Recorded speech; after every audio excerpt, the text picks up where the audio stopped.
Junaid Psaki, আপনাকে স্বাগত জানাচ্ছি আমার আজকের পালস অফ পলিটিক্সে।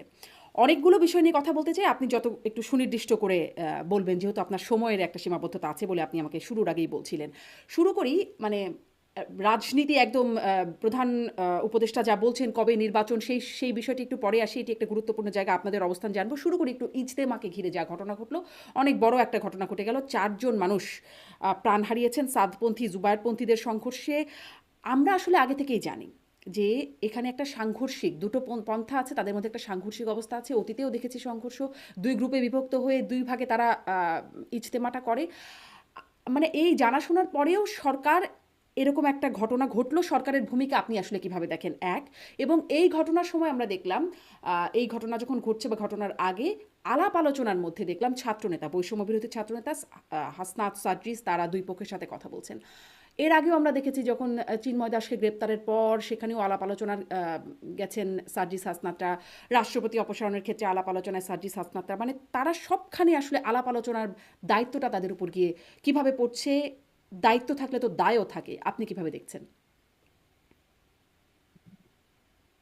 আপনাকে ধন্যবাদ।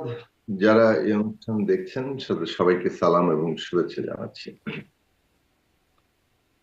দেখুন, ইস্তেমা তো বাংলাদেশে আহ, মুসলমানদের একটি বড় আহ, অনুষ্ঠান, এবং এই ধরনের অনুষ্ঠানের মধ্য দিয়ে বাংলাদেশের একটা বড় ঘটনা আহ, ঘটছে আন্তর্জাতিকভাবেই, বহুদিন ধরে ঘটছে। এবং এই অনুষ্ঠানের মধ্য দিয়ে সারা দুনিয়ার মুসলিম সম্প্রদায়ের মানুষরা এখানে একত্রিত হন এবং বাংলাদেশের মধ্যে এটা ঘটে। কাজে সেই দিক থেকে এটা বাংলাদেশের জন্য একটা বড় জায়গা। কিন্তু আহ, সাম্প্রতিক কয়েক বছরে আমরা দেখতে পেয়েছিলাম যে যারা ইজতেমার আয়োজক এবং এটাকে দীর্ঘদিন ধরে সংগঠিত করে এসেছিলেন, তাদের মধ্যেই একটা দ্বন্দ্ব সৃষ্টি হয়েছে, এবং সেই দ্বন্দ্বের নানান প্রকাশ্য আমরা দেখতে পাচ্ছিলাম। আমরা যে জিনিসটা আশা করেছি, প্রত্যাশা করেছি, কারণ এই বিষয়ের ভেতরের যে দ্বন্দ্ব, সবাই আহ, খুব বেশি যে এটার মধ্যে পুরো জিনিসটা জানেন তাও নয়। যতটা জানা যায় আমরা আহ, এটা কাঙ্ক্ষিত নয় এটা মনে করি। আমরা মনে করি যে এই ধরনের একটা ধর্মীয় অনুষ্ঠান, সেটার মধ্যে আসলে যথাসম্ভব আলাপ আলোচনার মধ্য দিয়ে তাদের মধ্যে যদি কোনো বিরোধ থাকে সেগুলোর মীমাংসা করা দরকার। এবং এই ক্ষেত্রে আহ, আহ, দেশের যারা সিনিয়র আলেমরা আছেন তাদেরকে নিয়েই একটা আহ, বৈঠক করে একটা মীমাংসার পথ তৈরি করা যেতে পারতো। সেটা আগেও সরকারও দিক থেকে আমরা খুব বেশি উদ্যোগ দেখিনি। আমরা বর্তমান সরকারের কাছ থেকে এইটা আশা করেছি, এবং আমরা এখনো আশা করি যে তারা এই উদ্যোগটা গ্রহণ করবেন, যাতে করে এই ধরনের সংঘাত, এবং বিশেষভাবে এই সম্প্রতি যেটা ঘটলো 4 জন মানুষের মৃত্যু, এটা অত্যন্ত দুঃখজনক, ভীষণ রকম অনাকাঙ্ক্ষিত, এবং এই ধরনের ঘটনা যাতে আর না ঘটে সেটার জন্য দেশের সিনিয়র আলেমরা সহ আহ, যদি এখানে একটা তাদের মধ্যে মীমাংসার জায়গাটা যাওয়া যায়, সেটাই সবচেয়ে জি, ভালো পথ সেটি হবে। একটা নিশ্চয়ই একটা এবং আলেম ওলামাদের ব্যাপার, বা হয়তো ধর্ম মন্ত্রণালয়, জি, সেটি হয়তো দেখতে পারি। কিন্তু আমি প্রশ্ন ধর্ম করছিলাম যে মন্ত্রণালয় এইরকম থাকবে একটা সেখানে। সহিংস ঘটনা, মানে বিভক্তি যে আছে এটা আমরা জানি, এরকম একটি সহিংস ঘটনা তারপরেও ঘটে গেল। আমি আসলে সরকারের ভূমিকা, এবং বিশেষ করে যেখানে আমরা দেখলাম নেগোসিয়েশন বা সমঝোতা, আলাপ আলোচনার দায়িত্বটা নিচ্ছেন ছাত্রনেতারা, হাসনাত সাজিস, ওরা এই সমঝোতার জায়গাটি নিচ্ছেন, দুই পক্ষের সাথে কথা বলছেন। ওদের ঘাড়ে কেন সমঝোতার এই দায়িত্বটা, বা তারা কেন নিচ্ছেন এই দায়িত্বটা? না, আলোচনার যদি উদ্যোগ হয়, যেহেতু দেশের সরকার একটা অন্তর্বর্তী সরকার আছে, সেখানে ধর্ম মন্ত্রণালয় আছে, তাদের দিক থেকে একটা উদ্যোগ থাকাটা জরুরি।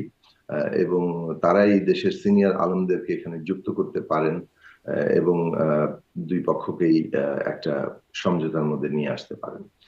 আহ, দেখুন, মানে কেউ যদি যেমন এই আমরা বৈষম্য বিরোধী ছাত্র আন্দোলনের যারা নেতৃত্ব, হাসনাত সার্জিস, এরা সেখানে গিয়েছেন।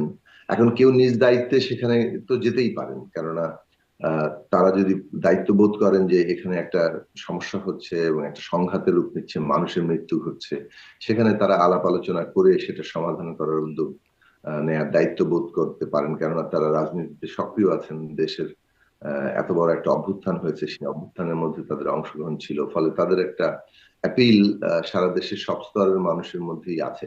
সম্ভবত এই জায়গা থেকে তারা গিয়েছেন যে যেহেতু আমরা একটা অভ্যুত্থান করে একটা পুনর্গঠনের প্রক্রিয়ায় আছি, এখন নানা ধরনের ষড়যন্ত্র চলছে, নানাভাবে একটা দেশে অস্থিতিশীলতা তৈরির চেষ্টা আমরা বিভিন্ন দিক থেকে দেখেছি। তো সেই দিক থেকে তারা হয়তো ভেবেছেন যে এই ধরনের ঘটনাগুলো যাতে আহ, আরো না বাড়ে এবং পরিস্থিতিকে শান্ত করা যায়, সেটা তাদের দিক থেকে তারা আলাপ আলোচনার মানে জায়গায় সরকার গিয়েছেন। ভাবছে না বিষয়টা, তারা ভাবছেন। কেউ তাদের দায়িত্ব দিয়েছেন কিনা আমি জানি না, এটা তাদের হয়তো তাদের দায়িত্ববোধের জায়গা থেকে তারা গিয়েছেন। এর ব্যাখ্যা হয়তো সবচেয়ে ভালো তারাই দিতে পারবেন, কিন্তু আমি যে জিনিসটা মনে করি যে সরকারের উদ্যোগ নেওয়া দরকার, সরকার হয়তো উদ্যোগ নিয়েছে অথবা মানে নেওয়া উচিত আমি মনে করি। এবং এইটা এমন একটা প্রশ্ন যে প্রশ্নের ফয়সালা করার জন্য এখানে অবশ্যই দেশের যারা সিনিয়র, নির্ভরযোগ্য এবং সকলের কাছে গ্রহণযোগ্য সম্মানিত আলেমরা আছেন, তাদেরকে এখানে যুক্ত করা দরকার। কারণ সবাই আহ, এইটা সমাধান করার মতো আহ, যোগ্যতাও ধারণ করেন কিনা সেটা একটা বিষয় আছে। অর্থাৎ সব পক্ষের কাছে গ্রহণযোগ্যতা বলেন, হুম, ধর্মীয় প্রশ্নের ব্যাখ্যা বলেন, অনেকগুলো বিষয়ের সাথে যুক্ত আছে যেগুলো আহ, এটা এটা কেবল রাজনৈতিক নয় আর কি, জি। আহ, একটু কেবল আইন শৃঙ্খলা পরিস্থিতি জি, নয়। সেটাই আমি আসলে সেটাই জানতে চাচ্ছিলাম, আইন শৃঙ্খলা পরিস্থিতিতে সরকারের ভূমিকা কি, কার ভূমিকা থাকা উচিত আর কে ভূমিকা পালন করছেন। আপনার কাছে একটু আসি, যে এই ঘটনায় আমরা দেখেছি জামায়াতের আমির তিনিও এই ঘটনায় শোক প্রকাশ করেছেন। তার প্রসঙ্গে একটু আরেকটা বিষয়ে আসতে চাই। তিনি এই বিজয় দিবসের র্যালির আগে তিনি বলেছেন যে শাহবাগীদেরও ফিরিয়ে বিচার করা হবে, বিচারের আওতায় আনা হবে শাহবাগী, এবং তিনি বলছেন যে যাদের দাবিতে আল্লাহর কিছু বান্দাদের নির্মমভাবে হত্যা করা হয়েছে। এই বক্তব্যকে আপনি কি করে দেখেন? কারণ আপনাকেও আমরা দেখেছি যে সে সময় যুদ্ধাপরাধীদের বিচারের দাবিতে সে সময় সক্রিয় থাকতে, আপনার বক্তব্য তখন গণমাধ্যমে এসেছে। আপনিও কি আসলে সেই বিচারের কাঠগড়ায় আপনিও আসামি হয়ে পড়বেন কিনা, জামায়াতে আরামি যেভাবে বলছেন? দেখুন, শাহবাগের যে প্রথমে জমায়েত হয়েছিল, সেই জমায়েতে আহ, যুদ্ধাপরাধীদের বিচারের প্রশ্নে একটা ধারণা সৃষ্টি হয়েছিল যে এই বিচারটা যথাযথভাবে হয়নি। অর্থাৎ এখানে ন্যায় বিচার কোনোভাবে আহ, আহ, বাধাগ্রস্ত হয়েছে, অথবা আহ, যারা বিচার চাইছিলেন তারা সংক্ষুব্ধ হয়েছিলেন। তো তাদের এই জায়গা থেকে তারা অ্যাপিলের দাবি করছিলেন, কিন্তু সেই সময় যে আইনটা ছিল যে অ্যাপিল করা, আহ, রাষ্ট্রপক্ষ অ্যাপিল করতে পারবে না, যারা অভিযুক্ত তারা অ্যাপিল করতে পারবে। তো সেই এটাকে একটা বৈষম্যমূলক অবস্থা হিসেবে, কিংবা এই একই একই বিষয়ে দুই ধরনের অধিকারের প্রশ্নটা নিয়ে তখন আহ, প্রশ্ন উঠেছিল, এবং সেই প্রশ্নের জায়গা থেকেই কিন্তু মূলত প্রথম যখন এখানে জমায়েত হয়েছে তার আলোচনাটা ছিল যে আমরা অ্যাপিল করার অধিকার আছে, হুম, বিচারিক প্রক্রিয়ার বাইরে কেউ কিছু দাবি করেছে এইরকম জায়গা সেখানে ছিল না। অন্তত আমার দিক থেকে আমরা যারা ওখানে প্রথমে গিয়েছিলাম, আসলে আমরা আমাদের আহ, এইটাকে সমর্থন করেছিলাম যে আপিল করার অধিকার থাকা দরকার, এবং অ্যাপিল করার অধিকারের মধ্যে দিয়ে বিচারিক প্রক্রিয়াতেই যা ফলাফল হবে সেইটা। এখন সংক্ষুব্ধ হওয়ার অধিকার তো যে কারোরই আছে। সংক্ষুব্ধ হয়ে একজন একটা দাবি করতে পারেন, সেটা একটা গণতান্ত্রিক প্রক্রিয়ার মধ্যে থাকে। এখন সরকার সেখানে কি এটাকে কিভাবে ব্যবহার করবে, সরকার কি ধরনের আহ নিজস্ব রাজনৈতিক উদ্দেশ্যে সেটাকে পরিচালিত করবে, সেটা আরেকটা স্বতন্ত্র প্রশ্ন। কিন্তু যারা দাবি করছেন তাদের জায়গা হচ্ছে যে বিচারিক প্রক্রিয়ার মধ্য দিয়ে এই যে আপিল করার যে অধিকার, সেই অধিকারটা পেতে হবে। মূলত ওইটি আপিল করার অধিকারের দাবির প্রশ্নেই আমরা সেখানে সম্মতি জানিয়েছি। এর বাইরে আহ অন্য কোনো ধরনের প্রশ্ন সেখানের সাথে যুক্ত ছিল না। জি, যেমন মানে যেটা গণমাধ্যমের খবরে যেটা মনে পড়ে তবে যে আমাদের দিক থেকে হ্যাঁ, হ্যাঁ, নিশ্চয়ই। আপনি বলছেন যে আমাদের দিক থেকে এর বাইরে কোনো আপনারই প্রশ্ন যুক্ত আপনারই ছিল একটি না। বক্তব্য, তো কাদের মোল্লার রিভিউ খারিজের পরে আপনি সন্তোষ জানিয়েছিলেন এবং বলছিলেন আটক অন্য যুদ্ধাপরাধীদেরও দ্রুত সর্বোচ্চ সাজা হবে, আপনি সেই আশা ব্যক্ত করেছিলেন। আপনি কি মনে করেন যে জামাতের আমির যেটি বলছেন শাহবাগীদেরও বিচারের আওতায় আনা হবে, বিচারের আওতায় আনা উচিত? আর বিচারের আওতায় আনলে আপনিও কি সেই বিচারের আওতায় পড়েন কিনা, সেই প্রশ্নটি আরেকবার একটু ফিরিয়ে ফিরিয়ে করছি। না, এখানে কে আন্দোলনকারীদের বিচারের আওতায় আনার বিষয়টি তাদের ব্যক্তিগত মতামত। মানে যে কেউ যে কোনো কিছু বলতে পারেন যে কাকে বিচারের আওতায় আনা হবে, কাকে হুম, বিচারের আওতায় আনা হবে না, এটা তার নিজস্ব মতামত তিনি দিতে পারেন। কিন্তু কোনটা আসলে বিচারযোগ্য আর কোনটা বিচারযোগ্য নয়, সেটা তো আরেকটা প্রশ্ন, বিচারের প্রশ্ন। সেটা হচ্ছে যে এখানে আহ, একটা বিচার হয়েছে, সেই বিচার নিয়ে যে কেউ প্রশ্ন তুলতে পারেন, এবং বিচার যাতে স্বচ্ছভাবে হয় সেটার দাবি সেই সময় উত্থাপিত হয়েছিল। আমরা সেই দাবি করেছি, আমরা সবসময় ন্যায় বিচারের পক্ষে বলেছি। বাংলাদেশে 1971 সালে একটা যুদ্ধাপরাধ হয়েছে, গণহত্যা হয়েছে, এবং সেই যুদ্ধাপরাধের সাথে যারা যুক্ত তাদের বিচারের দাবি করা হয়েছে। সেটা বাংলাদেশের যারা সহযোগী ছিল তাদের যেমন, তেমনি পাকিস্তানি আর্মিদের প্রশ্নেও যে সাধারণ ক্ষমার অধিকারকে আমরা কখনোই সমর্থন করিনি।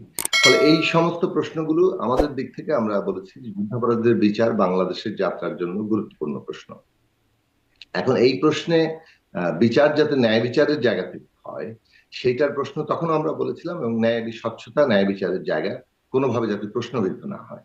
এখন একটা দল সরকারে আছে, তারা এটাকে তাদের রাজনৈতিক ভাবে কিভাবে কাজে লাগাচ্ছে, এই এই দায় সম্পূর্ণ তাদের।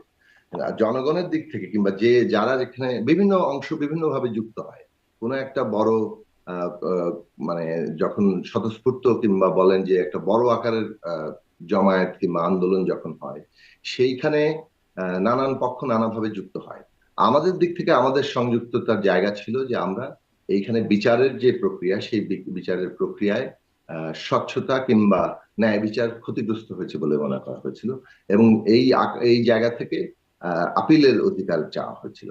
সেই আপিলের অধিকারে আপিল হয়েছে, এবং আপিলের পরবর্তীতে প্রত্যেকটা বিচারে যাতে আহ কি বলে ন্যায় বিচার প্রতিষ্ঠিত হয় এবং যথাযথ শাস্তি হয়, সেই জায়গা থেকে আলোচনা আহ, হুম। এবং মানে দাবি কাদের যাদের মোল্লার ছিল আমাদের। রিভিউ যখন খারিজ হয়েছিল, মৃত্যুদণ্ডের রায় রিভিউ খারিজ হয়েছিল, তখনই আপনার একটা বক্তব্য। এই জন্যই আমি জিজ্ঞাসা করছি যে এখন যখন শাহবাগীদেরই বিচার দাবি করা হচ্ছে, আহ, তখন সেই প্রসঙ্গে আপনি আসলে কি মন্তব্য করবেন? শাহবাগীদেরই কি বিচার হওয়া উচিত যেমনটি জামাতের আমির যাচ্ছেন?